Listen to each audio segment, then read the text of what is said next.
नमस्कार दोस्तों, आपका स्वागत है हमारे YouTube चैनल बातें जीएसटी में। मध्य पूर्व यानी मिडल ईस्ट में एक बार फिर वैश्विक राजनीति का केंद्र बन गया है। गाजा पीस समिट 2025 में आखिरकार दुनिया की उम्मीदें जुड़ गई हैं, क्योंकि महीनों से जारी इजराइल हमास युद्ध ने न सिर्फ हजारों जानें ली हैं, बल्कि पूरे क्षेत्र को मानवीय संकट ह्यूमैनिटेरियन क्राइसिस में भी धकेल दिया है।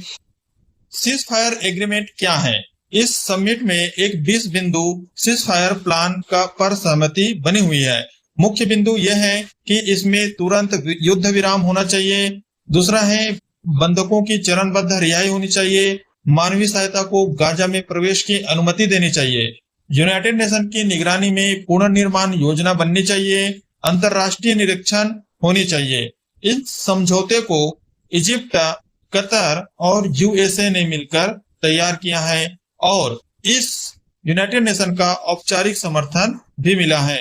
यूनाइटेड नेशन सेक्रेटरी जनरल ने कहा है कि this ceasefire must be respected by all parties to avoid another humanitarian catastrophe.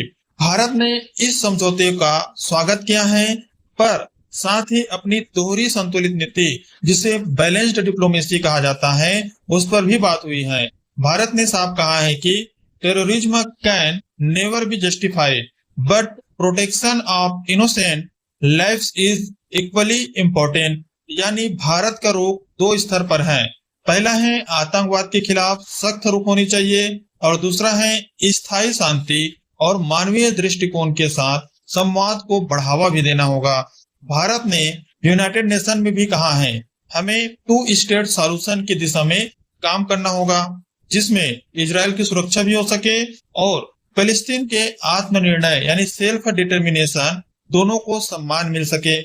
यह वही नीति है जिसे भारत ने 1974 से लगातार मानता आया है। फिलिस्तीन के साथ ऐतिहासिक संबंध पर इजराइल के साथ रणनीतिक साझेदारी भी जरूरी है। यूनाइटेड नेशन और विश्व समुदाय की भूमिका इसमें क्या देखने को मिलती है? यूनाइटेड नेशन ने इस सीजफायर को एक टर्निंग पॉइंट कहा है। सिक्योरिटी काउंसिल ने इसे रेजोल्यूशन 3021 के रूप में भी पारित किया है। इसमें कहा गया है, क्या कहा है कि सभी देशों को गाजा में सहायता भेजने की अनुमति दी जाए, युद्ध अपराधों के जांच के लिए एक स्वतंत्र टीम बनाई जाए और सीजफायर उल्लंघन करने वालों पर प्रतिबंध लगाया जाए। वहीं अमेरिका ने भी कहा है कि अब जो वायलेंस है ये नहीं होनी चाहिए और रिकंस्ट्रक्शन की राजनीति की जरूरत है। अब ह्यूमैनिटेरियन क्राइसिस के बारे में बात किया जाए तो युद्ध के कारण गाजा की जो स्थिति है बेहद गंभीर हो चुकी है। 70% अस्पताल नष्ट हो चुका है। 50,000 से अधिक लोग यहाँ से विस्थापित हो चुके हैं और यूनिसेफ के अनुसार 1.2 लाख बच्चे शिक्षा और स्वास्थ्य दोनों से वंचित हो चुके हैं। संयुक्त राष्ट्र यानी यूनाइटेड नेशन ने कहा है कि अगर तुरंत इसमें राहत नहीं पहुंचाई तो यह 21वीं सदी का सबसे बड़ा मानवीय आपदा क्षेत्र बन सकता है। अब इसका निष्कर्ष क्या निकाला जाए? जब गाजा पीस समिट 2025 हुआ तो दुनिया के लिए यहाँ एक सिर्फ राजनीतिक घटना नहीं रहा, बल्कि मानवता की एक परीक्षा भी देखने को मिली है।